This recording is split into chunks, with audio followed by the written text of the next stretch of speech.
ఈ రోజే డౌన్లోడ్ చేయండి. మీ ఫేవరెట్ షోస్ చూడండి. దర్శన్, తనని నేను కలవాలి. చంప పగిలిపోద్ది. పిచ్చి పిచ్చి వేషాలు వేసావంటే నడు బయటికి. హ్యాపీగా ఉండాల్సిన నా జీవితంలో చిచ్చు పెట్టావు. నీ పవిత్ర ప్రేమకు నేనేదో ద్రోహం చేసినట్టు ఏంటి ఓవర్ యాక్షన్? నువ్వు మోసం చేయడానికి మా ఆయన జీవితంలోకి వచ్చావు. అసలు నా జీవితాన్ని సర్వనాశనం చేసిందే ఆ బ్రహ్మ రాక్షసి ఆనంద భైరవి.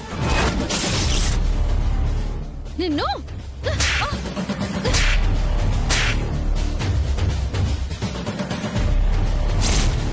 శరణ్య, ఏంటండి? సమీర ఇక్కడికి వచ్చిందా? వచ్చిందండి. తనని నువ్వు కొట్టావా?